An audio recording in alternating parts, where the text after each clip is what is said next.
É claro. Bem, qual que é o nosso assunto de hoje? Nossa disciplina é Sociologia, primeiro ano, tá? Nós estamos falando sobre classes sociais, né?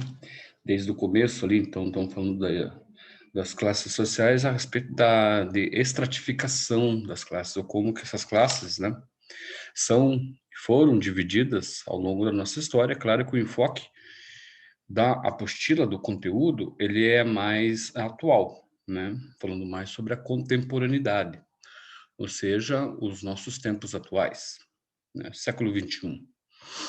Porém, né? Bom, deixa eu primeiro falar para vocês onde que vocês vão encontrar a nossa temática hoje específica, que é na página 142, com a questão da classe alta, ok? Então, nós vamos trabalhar com esse assunto hoje. Bem, não é difícil nós identificarmos, né, no Brasil, por mais que o sujeito não compreenda a história, não entenda, não tenha estudado a história, né?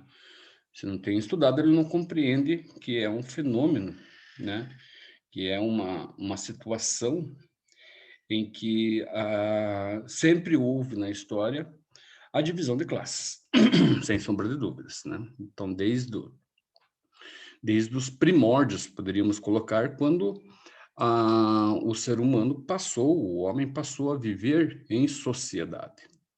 A partir do momento que isso aconteceu, essa sociedade já se estratificou, foi se estratificando ao longo, né, de sua história, entre os mais abastados e os menos abastados. Não significa que os mais abastados sejam a maioria, é muito pelo contrário, os mais abastados é uma minoria e os menos abastados é uma maioria. Então, eu trouxe aqui para vocês, aqui sempre fazer uma referência, que é bom, né? Porque senão pode dar algum problema aqui para o colégio, né? Então, tá aqui, ó, o site onde eu fui buscar, aqui, ó, da Maria Strázulas, né? E ela fala sobre a classe social do artista, né? Que não é o nosso contexto, mas dentro é interessante porque é bom mostrar, né? Porque você veja, em vários, né, em vários âmbitos das sociedades, aqui nós estamos falando da classe social artística, né? É a Maria, né? Está falando da classe social artística. Em vários âmbitos da sociedade, a sociedade é estratificada também, né? Seja então não só na economia, seja na cultura em geral, entre elas a própria arte, né? Então, aqui o que eu faço aqui é trazer, né, além né, da exposição da Maria aqui a respeito da classe social artística, né, nós temos aqui uma exemplificação, né, piramidal, que eu posso pegar como exemplo, né, para falar sobre a classe alta, né?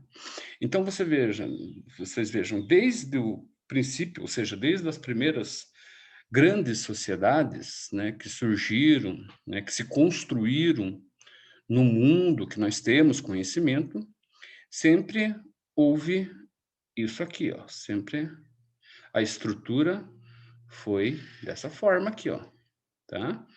Nós temos lá o faraó, aqui, ó, lá no Egito Antigo, ó, piramidal social do Egito, né?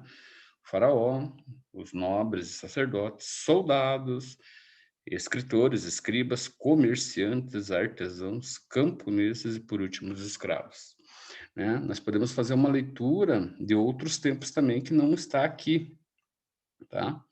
Mas se nós pegarmos, por exemplo, esse exemplo piramidal aqui, nós podemos colocar também no Egito Antigo, né? Que o Egito teve uma grande influência desculpa, podemos pegar a Grécia Antiga, que teve uma grande influência do Egito, né?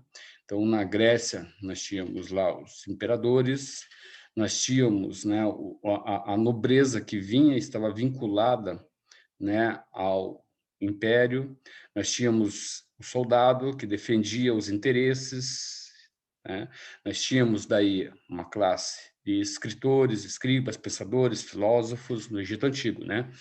Comerciantes, artesãos, camponeses e escravos também. Roma, quase da mesma forma, né? É claro que cada tempo tem a sua relevância conforme vamos colocar aos encargos aqui, né? Conforme as ocupações aqui nessa pirâmide social.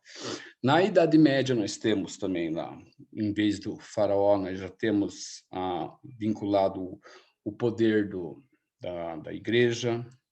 Posteriormente, né, daí descendo a classe, nós temos lá os senhores feudais, nós temos os soldados, né? Os escribas não contam muito, seriam mais basicamente quase todos ligados à concepção de uma instituição religiosa, não especificamente da religião dos primórdios do cristianismo, mas sim uma instituição, né, que passa a governar correspondente conforme a sua filosofia. Então, em vez de escribas, nós tínhamos lá os monges copistas, né? Os comerciantes não existiam de uma forma direta, como existiram nessas sociedades anteriores, tá? Na Idade Média. Nós tínhamos a economia era baseada na terra, especificamente, né? E todo o sustento, né, que provinha da terra servia como troca. Então, se trocavam, era o escambo, né, de um feudo para o outro, e o comércio ele só passou a retomar, né, no século XII, XIII, né, com mais intensidade na Idade Moderna, né, 1453 para frente. Mas existiam os artesãos, os camponeses eram a maioria, e os escravos se entravam no mesmo esquema aqui dos camponeses, do regime de servidão. Na Idade Moderna, nós temos lá o rei, né, a igreja, e assim vai. Né? Na Idade Contemporânea, que é o nosso tempo, né, essas questões elas tornam, né, elas são revividas, né, com um poder baseado, centralizado no poder do Estado. Tá?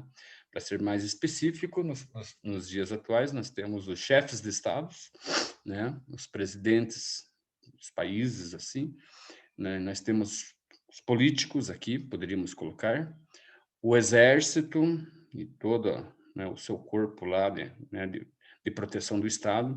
Aqui vamos colocar assim os profissionais liberais, comerciantes, né, camponeses, lógico, né? E por último a classe trabalhadora que de uma certa forma, né, assim como os escravos, são a base da pirâmide social. Então, nós estamos falando, lá na página 142, especificamente aqui, ó, de um poder, né, que é o topo dessa base, né, sempre acontecendo. Então, o faraó, o imperador, o papa, né, na Idade Média, posteriormente os reis de volta, né, depois os grandes líderes políticos, até os tempos. Nós estamos falando aqui especificamente disso daqui, ó, né, disso e disso aqui, ó, né, profissionais liberais, né, o grande poder, o que é o topo dessa base, né, o que protege essa imagem aqui, essa figura aqui, tá? Então, lá, a questão da classe social alta, né? Na página 142, nós temos o seguinte lá. É difícil obter informações confiáveis a respeito da distribuição da riqueza. Realmente, isso não vem à tona, né? Parece que essa natureza que vem passando, que acontece, que se repete há milênios, né? Ela sempre está, as informações sempre estão omissas, né? Que nós temos maior informações daqui, dessa classe aqui para baixo, aqui, ó, né? Se oculta um pouco a respeito, né, dessa questão da classe alta, né, de distribuição de renda, né? Hoje talvez um pouco menos, por quê? Porque hoje nós temos uma rede de informação, né, que, de uma certa forma, é investigativa, é crítica e tudo mais, mas tem que ter muito cuidado, né, quando nós vamos buscar informações desse respeito. Né? Por qual motivo? Bem, existe muita pretensiosidade da parte de quem escreve. Muita coisa que está escrita tem a sua parcialidade, ou seja, tem pessoas que escrevem, né, com o interesse próprio. Né? E uma coisa que eu tenho que dizer, né, que eu tenho que falar aqui, quem pensa mais, né, em seu estado ao qual se encontra é sempre a camada de baixo, que pensa a respeito da camada de cima. Em outras palavras, quem pensa mais em dinheiro que o rico é o pobre. Não é verdade? Só colocando aqui, bem, eu sou da classe aqui, ó, eu sou daqui de baixo, aqui, ó, né, da classe trabalhadora aqui, né?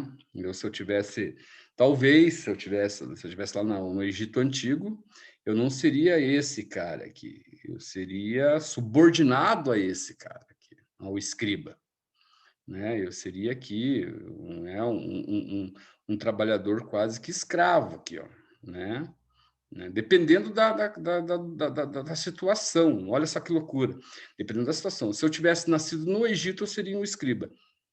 Se eu tivesse nascido, por exemplo, num país próximo ao Egito, ali, por exemplo, se eu fosse um hebreu, né, tivesse nascido ali naquela região da Palestina, e lá fosse me tornasse um escravo, né, judeu, né, os hebreus foram escravizados. Se eu tivesse me tornado um escravo, eu mesmo sabendo escrever, eu ainda estaria nessa classe aqui, ó. Seria um escravo. Vocês estão entendendo? Por mais que eu soubesse as mesmas coisas que esse aqui soubesse, eu seria um escravo. Na mesma coisa, por exemplo, nós temos lá na Grécia Antiga, né? Se a Grécia dominasse uma determinada região, ocupasse uma determinada região, e eu fosse um professor, eu trabalharia para os gregos, para uma família grega, como um escravo. Né? Agora, se eu tivesse nascido na Grécia Antiga, eu seria um escritor, seria um escriba, seria um pensador, seria um filósofo, ou um aprendiz, né, de filósofo, e assim vai. Tá legal? É interessante. Quer ver? Vamos fazer uma coisa, vamos fazer uma situação nos dias de hoje. Veja como a coisa não muda, né? Nós somos um país ainda de terceiro mundo, né, cara? Só um pouquinho tomar um golinho de água aqui. Eu, aqui no Brasil, eu sou esse cara aqui, ó. Eu sou escriba. Agora, se eu saio daqui do Brasil e for lá para os Estados Unidos, eu não vou trabalhar como um professor. Tá entendendo? Né? Eu vou trabalhar aqui, ó. Vou trabalhar como um mero trabalhador lá, manual lá, sei lá, da classe trabalhadora baixa lá. Né? Quantos e quantas pessoas nós conhecemos, vocês talvez conheçam, né? Os que estão presentes na sala de aula ou os que irão assistir essa aula posteriormente pelo YouTube, quantas pessoas vocês conhecem que aqui são, né, advogados e de repente vão para lá para trabalhar como jardineiros na jardinagem, né? É isso que acontece. É legal trazer essa pirâmide social para mostrar como a história muitas vezes ela se repete, né? Numa questão né, de todo o mundo, né, no mundo, né? É interessante isso. É interessante mostrar porque nós temos uma visão justa do quê? Do nosso meio ambiente. E nessa visão do nosso meio ambiente, né, muitas vezes ela contrasta com relação ao mundo. É muito bacana ver isso. Mas deixa eu me ater a apostila lá, senão eu não saio daqui, vocês sabem o que é, né? Então, o que ele coloca lá? É difícil obter informações confiáveis a respeito da distribuição da riqueza. Como eu falei, pelo fato, né, muitas vezes, de nós termos uma informação deturpada, seja ela, né, nas redes sociais, ou seja ela no computador, onde temos o livre acesso, seja ela, né, na difusão, né, das grandes empresas de informação, né, dos canais que nós temos, que são canais públicos, né, que ainda a maioria recorre para se informar. De volta vem a questão da regionalidade. Se nós assim, às vezes nós vivemos numa classe social onde somos abastados de informação. É o caso que eu posso falar abertamente, por quê? Porque eu estou em Curitiba dando aula para vocês, vocês estão em outro estado, outra cidade. Então, vocês têm condições disso. Vocês têm a condição de estar nessa parte da manhã estudando, né? Tendo aulas remotas, né? Assim, usufruindo dessa tecnologia. Agora, pensa, por exemplo, se isso é uma condição que todo o país tem. Não é. Eu, como sou um conhecedor assim de viagens, assim, de lugares, né, em épocas de festas, né? Eu viajo em épocas de festas, fico um dia no lugar, não dá para você ter uma noção exatamente do que é. Aliás, dá para você ter uma noção, mas não dá para você entender como que é e como vivem, né? Você vai geralmente para as cidades pontuais ali, né? Para as grandes cidades, mas e os arredores ali, né? É como uma pessoa que vem a Curitiba, ela vem ali, acha a cidade bonita, ah, nossa, que maravilha, uma cidade, né? Tem todas as características de uma cidade do primeiro mundo, mas tem toda também os arredores, as regiões metropolitanas, né? Em que não é aquela mil maravilha que ele vê ali no Lago da Ordem, que ele vê ali no Jardim Botânico, etc. Né? Mas o pouco que eu conheço, assim, dá para ter uma ideia, assim, de como a situação no Brasil ela é uma situação de calamidade pública, né? Então, eu não vou citar o nome dos estados e nem das cidades, mas eu já passei algum tempo em cidades interiorianas, né, nos interiores do Brasil, que televisão existe uma televisão numa vila onde ela presta serviço público, ela só é ligada para ver o jornal, século XXI, recém nos últimos anos aí, né?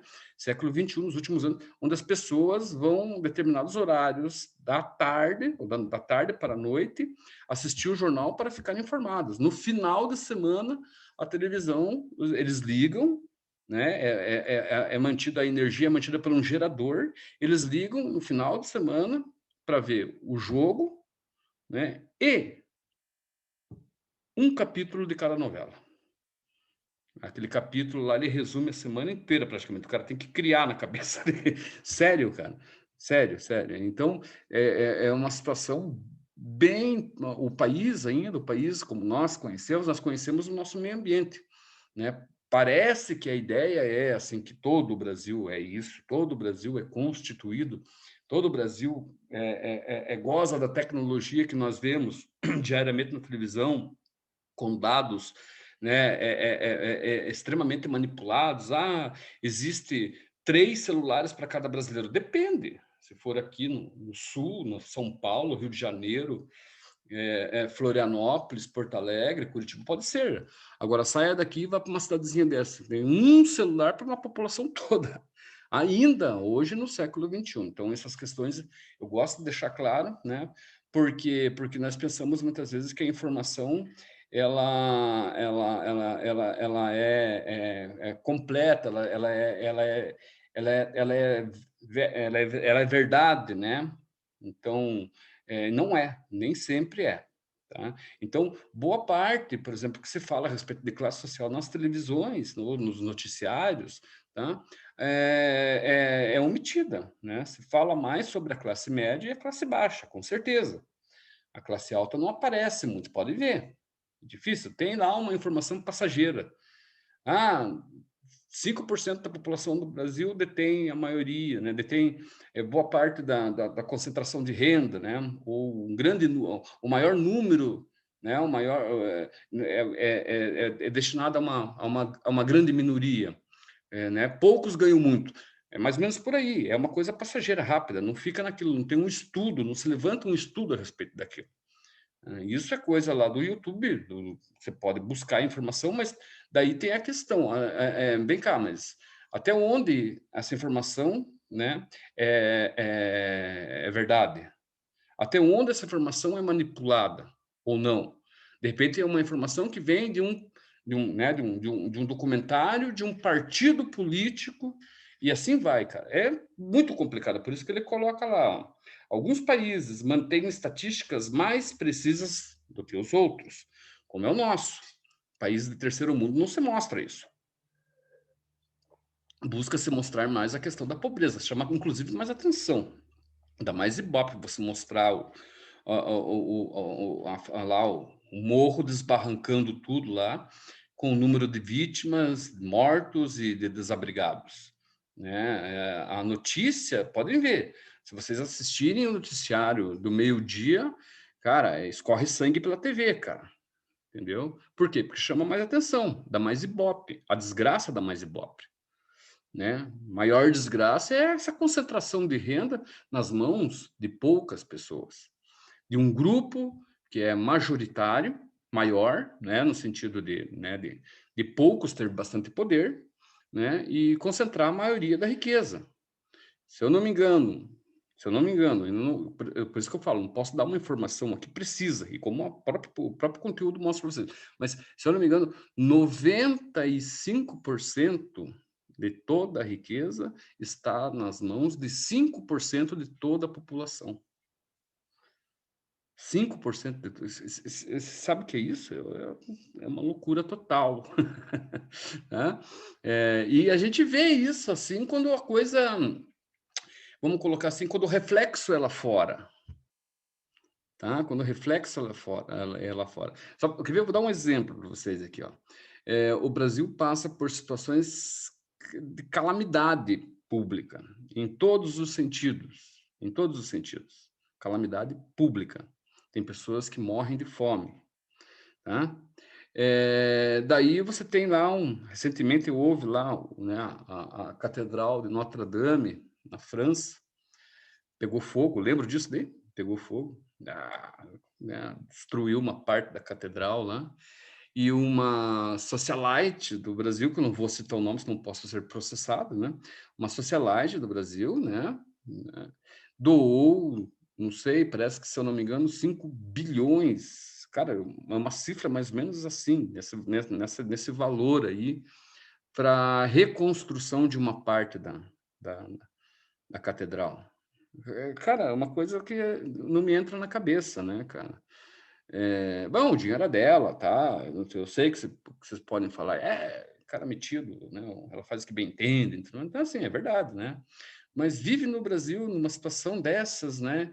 Onde 1/3 daquele dinheiro daria para arrumar a vida de muita gente, né, cara? Então, são coisas assim, cara, né?